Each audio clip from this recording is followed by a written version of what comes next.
Good morning. We have an exciting one for you today. We started this 12-day event 12 days ago with the launch of O1, our first reasoning model. It's been amazing to see what people are doing with that and very gratifying to hear how much people like it. We view this as sort of the beginning of the next phase of AI, where you can use these models to do increasingly complex tasks that require a lot of reasoning. And so for the last day of this event, we thought it would be fun to go from one frontier model to our next frontier model. Today, we're going to talk about that next frontier model, which you would think logically maybe should be called O2, but out of respect to our friends at Telefonica, and in the grand tradition of OpenAI being really, truly bad at names, it's going to be called O3. Actually, we're not going to we're going to announce two models today, O3 and o3-mini. O3 is a very, very smart model. o3-mini is an incredibly smart model, but really good at performance and cost. So to get the bad news out of the way first, we're not going to publicly launch these today.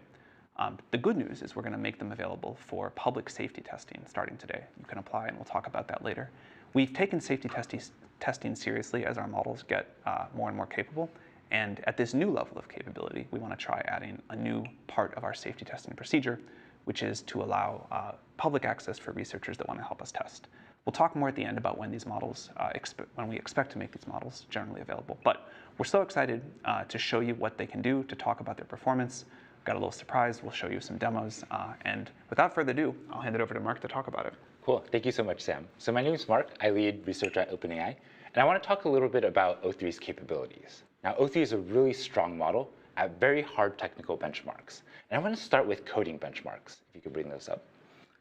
So on software style benchmarks, we have SweetBench Verified, which is a benchmark consisting of real-world software tasks. We're seeing that O3 performs at about 71.7% accuracy, which is over 20% better than our O1 models. Now, this really signifies that we're really climbing the frontier of utility as well. On competition code, we see that O1 achieves an ELO on this contest coding site called Codeforce is about 1891. At our most aggressive high test time compute settings, we're able to achieve almost like a 27 ELO here. So Mark was a competitive programmer, actually still coaches competitive programming. Very, very good. What is your? I think my best at a comparable site was about 2,500. That's tough. Well, I will say, our chief scientist, this is also better than our chief scientist Jakob's score.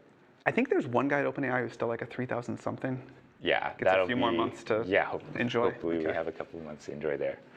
Great. I mean, this model is incredible at programming. Yeah, and not just programming, but also mathematics. So we see that on competition math benchmarks, just like competitive programming, we achieve very, very strong scores. So O3 gets about 96.7% accuracy versus an O1 performance of 83.3% on the AMI. What's your best AMI score? I did get a perfect score once on this, so I'm safe. But Congratulations. Really what this signifies is that O3 often just misses one question whenever we test it on this very hard feeder exam for the USA Mathematical Olympiad. There's another very tough benchmark, which is called GPQA Diamond. And this measures the model's performance on PhD level science questions. Here we get another state-of-the-art number, 87.7%, which is about 10% better than our O1 performance, which was at 78%. Just to put this in perspective, if you take an expert PhD, they typically get about 70% in kind of their field of strength here. So one thing that you might notice, from some of these benchmarks is that we're reaching saturation for a lot of them, or nearing saturation. So the last year has really highlighted the need for really harder benchmarks to accurately assess where our frontier models lie. And I think a couple have emerged as fairly promising over the last months. One in particular I want to call out is Epic AI's Frontier Math benchmark. Now, you can see the scores look a lot lower than they did for the previous benchmarks we showed. And this is because this is considered today the toughest mathematical benchmark out there. This is a data set that consists of novel, unpublished, and also very hard to test. These are extremely hard. Yeah, very, very hard problems. Even Turnstile says, it would take professional mathematicians hours or even days to solve one of these problems. And today, all offerings out there have less than 2% accuracy on this benchmark. And we're seeing with O3, in aggressive test time settings, we're able to get over 25%. Yeah. That's awesome. In addition to Epic AI's Frontier Math benchmark, we have one more surprise for you guys. So I want to talk about the ARC benchmark at this point, but I would love to invite one of our friends, Greg, who is the president of the ARC Foundation, on to talk about this benchmark. Wonderful. Sam and Mark, thank you very much for having us today. Of course. Hello, everybody. My name is Greg Kamradt, and I'm the president of the ARC Prize Foundation. Now, ARC Prize is a nonprofit with the mission of being a North Star towards AGI through and during benchmarks. So our first benchmark, ARC AGI, was developed in 2019 by Francois Chollet in his paper on the measure of intelligence. However, it has been unbeaten for 5 years. Now, in AI world, it feels like centuries is where it is. So the system that beats ARC AGI is going to be an important milestone towards general intelligence. But I'm excited to say today that we have a new state-of-the-art score to announce. Before I get into that, though, I want to talk about what ARC AGI is. So I would love to show you an example here. ARC AGI is all about having input examples and output examples. Well, they're good. They're good? Okay. Input examples and output examples. Now, the goal is you want to understand the rule of the transformation and guess it on the output. So, Sam, what do you think is happening in here? Probably putting a dark blue square in the empty space. See, yes, that is exactly it. Now, that is really, it's easy for humans to intuitively guess what that is. It's actually surprisingly hard for AI to understand what's going on. So I want to show one more hard example here. Now, Mark, I'm going to put you on the spot. What do you think is going on in this task? Okay, so you take each of these yellow squares, you count the number of colored kind of squares there, and you create a border of that width. That is exactly it, and that's much quicker than most people, so congratulations on that. What's interesting, though, is AI has not been able to get this problem thus far, and even though that we verified that a panel of humans could actually do it. Now, the unique part about ARC AGI is every task requires distinct skills. And what I mean by that is there won't be another task that you need to fill in the corners with blue squares. But we do that on purpose. And the reason why we do that is because we want to test the model's ability to learn new skills on the fly. We don't just want it to repeat what it's already memorized. That's the whole point here. Now, ARC AGI version 1 took 5 years to go from 0% to 5% with leading frontier models. However, today, I'm very excited to say that o3 has scored a new state-of-the-art score that we have verified. On low compute for o3, it has scored 75.7 on ARC AGI's semi-private holdout set. Now, this is extremely impressive because this is within the compute requirements that we have for our public leaderboard, and this is the new #1 entry on ARC AGI Pub. So congratulations to that. Thank you so much. Yeah. Now, as a capabilities demonstration, when we ask o3 to think longer and we actually ramp up to high compute, o3 was able to score 85.7% on the same hidden holdout set. This is especially important. 87.5. Sorry, 87.5, yes. This is especially important because human performance is comparable at 85% threshold. So being above this is a major milestone. And we have never tested a system that has done this or any model that has done this beforehand. So this is new territory in the ARC AGI world. Congratulations with that. Congratulations for making such a great benchmark. Yeah.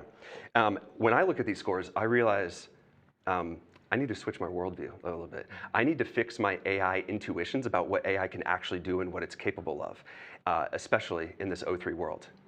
But the work also is not over yet, and these are still the early days of AI. So we need more enduring benchmarks like ARC AGI to help measure and guide progress. And I am excited to accelerate that progress, and I'm excited to partner with OpenAI next year to develop our next frontier benchmark. Amazing. You know, it's also a benchmark that we've been targeting and been on our mind for a very long time. So we're excited to work with you in the future. Worth mentioning that we didn't. We targeted and we think it's an awesome benchmark. Yeah. We didn't go do specific work for special this. This is just yes, you know the general o3. But yeah, really appreciate the partnership. And this was a fun one to do. Absolutely. And even though this has done so well, ARC Prize will continue in 2025, and anybody can find out more at arcprize.org. Great. Thank you so much for coming on. Absolutely. Yeah. Okay, so next up we're going to talk about o3-mini. o3-mini is a thing that we're really, really excited about, and Hongyu, who trained the model, will come out and join us. Hey. Hey, Sam. How are you? Hey. Hi, everyone. I'm Hongyu Ren. I'm an OpenAI researcher working on reasoning. So this September, we released o3-mini, which is an efficient reasoning model in the o1 family that's really capable of math and coding, probably among the best in the world, given the low cost. So now, together with o3, I'm very happy to tell you more about o3-mini, which is a brand new model in the o3 family that truly defines a new cost-efficient reasoning frontier. It's incredible. Yeah, though it's not available to our users today, we are opening access to the model to our safety and security researchers to test the model out.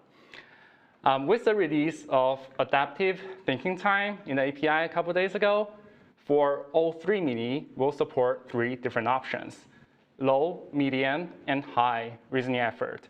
So the users can freely adjust the thinking time based on their different use cases. So for example, for some, we may want the model to think longer for more complicated problems and think shorter with simpler ones. With that, I'm happy to show the first set of evals of o3-mini. So on the left-hand side, we show the coding evals. So it's code versus elo, which measures how good a programmer is. And the higher is better. So as we can see on the plot, with more thinking time, o3-mini is able to have increasing elo, all outperforming o1-mini. And with median thinking time, it's able to measure even better than o1. Yeah, so it's for an order of magnitude more speed and cost, we can deliver the same code performance on this eval, or even better experience, right? So although it's the o3-mini high is still a couple 100 points away from Mark, it's not far. It's better than me, probably. But just an incredible sort of cost to performance gain over what we've been able to offer with o1, and we think people will really love this. Yeah, I hope so. So on the right-hand plot, we show the estimated cost versus code versus elo trade-off. So it's pretty clear that o3-mini defines a new cost-efficient reasoning frontier on coding. So it's achieved better performance, compared with better performance than o1 with a fraction of cost. Amazing. With that being said, I would like to do a live demo That sounds great. on o3-mini. And hopefully you can test out all the 3 different low, medium, high thinking time of the model. So let me paste the prompt.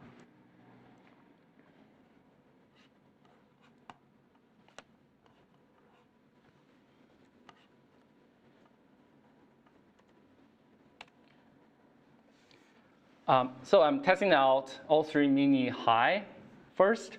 And the task is that I'm asking the model to use Python to implement a code generator and executor.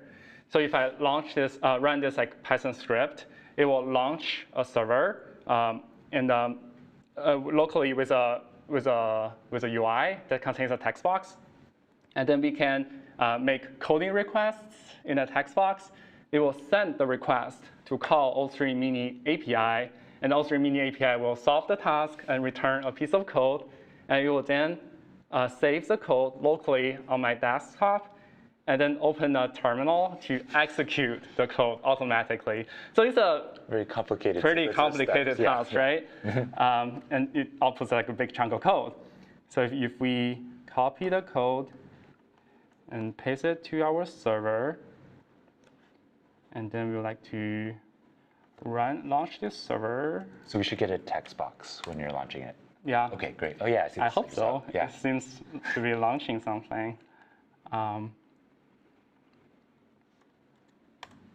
Oh, great. We have a UI where we can enter some coding prompts. Let's try out a simple one, like print OpenAI and a random number. Submit. So it's sending the request to o3-mini medium, so it should be pretty fast, right? So on this 41. terminal, yeah, 41. That's the magic number, right? So it saves the generated code to this local script on the desktop, and then print out OpenAI 41. Is there any other tasks you guys want to test it out? I wonder if you could get it to get its own GPQA numbers. That's a great ask, just as what I expected. We practiced a lot yesterday. Yeah. OK, so now let me copy the code.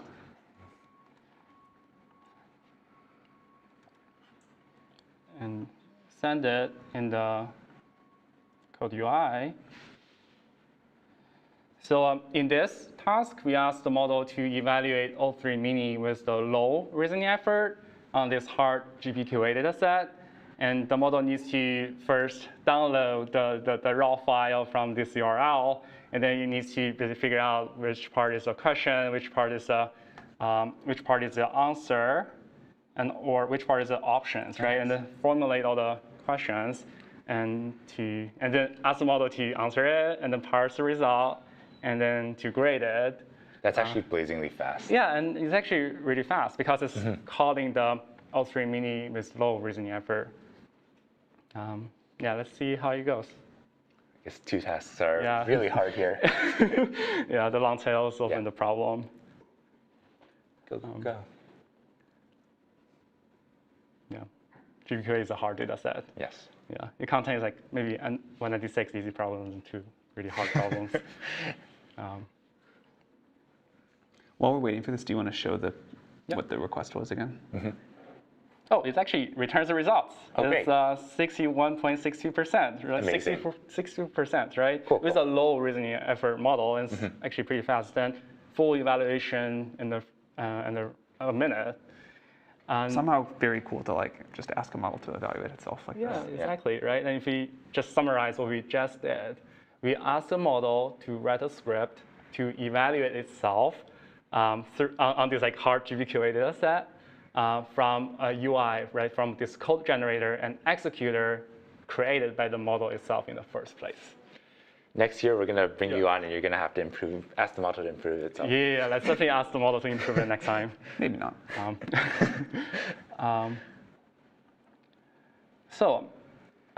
Besides code forces and GPQA, the model is also a pretty good math model. So we show on this plot with on this AMI 2024 data set, o3-mini low achieves comparable performance with o1-mini, and o3-mini medium achieves comparable better performance than o1 if we check the solid bar, which are past ones. And we can further push the performance with o3-mini high, right? And on the right-hand side plot, when we measure the latency on this anonymized o1 preview traffic, we show that o3-mini low drastically reduced the latency of o1-mini, right? Almost achieving comparable latency with GPT-4o. Where it's under a second, so probably it's instant response. And o3-mini medium is half the latency of o1. Got it. And here's another set of evals that I'm even more excited to show you guys is API features, right? We get a lot of requests from our developer communities to support function calling, structured outputs, developer messages on o-mini series models. And here, o3-mini will support all these features, same as o1. And notably, it achieves comparable better performance than 4o on most of the evals, providing a more cost-effective solution to our developers. Cool. And if we actually unveil the true GPQA diamond performance that I ran a couple of days ago, it's actually o3-mini low is actually 62%, right? We basically ask the model to evaluate itself. Yeah. Right? Next time, we should totally just ask the model to automatically do the evaluation instead of us doing it. Yeah, so with that, that's it for o3-mini, and I hope our user can have a much better user experience early next year. Fantastic work. Yeah, thank you really so much. great work on you. Thank you. Cool. So I know you're excited to get this in your own hands, and we're working very hard to post-train this model to do some safety interventions on top of the model, and we're doing a lot of internal safety testing right now. But something new we're doing this time is we're also opening up this model to external safety testing, starting today with o3-mini, and also eventually with o3. So how do you get early access as a safety researcher or a security researcher? You can go to our website, and you can see a form like this one that you see on the screen. And applications for this form are rolling. They'll close on January 10th. And we really invite you to apply. We're excited to see what kind of things that you can explore with this and what kind of jailbreaks and other things you discover. Cool. Great. So one other thing that I'm excited to talk about is a new report that we published, I think yesterday or today, that advances our safety program. And this is a new technique called deliberative alignment. Typically, when we do safety training on top of our models, we're trying to learn this decision boundary of what's safe and what's unsafe, right? And usually it's just through showing examples, pure examples of this is a safe prompt, this is an unsafe prompt. But we can now leverage the reasoning capabilities that we have from our models to find a more accurate safety boundary here. And this technique, called deliberative alignment, allows us to take a safety spec, allows the model to reason over a prompt, and also just tell, is this a safe prompt or not? Oftentimes within the reasoning, it will just uncover that, hey, this user is trying to trick me, or they're expressing this kind of intent that's hidden. So even if you kind of try to cipher your prompts, oftentimes the reasoning will break that. And the primary result you see is in this figure that's shown over here. We have our performance on a rejection benchmark on the x-axis and on over refusals on the y-axis. And here to the right is better. So this is our ability to accurately tell when we should reject something, also our ability to tell when we should refuse something. And typically, you think of these two metrics as having some sort of trade-off. It's really hard to do well on both at the same time. It is really hard to do, yeah. But it seems with deliberative alignment that we can get these two green points on the top right, whereas the previous models, the red and blue points, signify the performance of our previous models. So we're really starting to leverage safety to get, leverage reasoning to get better safety. Yeah, I think this is a really great result of safety. Yeah. Fantastic. OK, so to sum this up, o3-mini and o3, apply please if you'd like for safety testing to help us test these models as an additional step. We plan to launch o3-mini around the end of January and full o3 shortly after that. But that will, the more people can help us safety test, the more we can make sure we hit that. So please check it out. And thanks for following along with us with this. It's been a lot of fun for us. We hope you've enjoyed it too. Merry Christmas. Merry Christmas. Merry Christmas.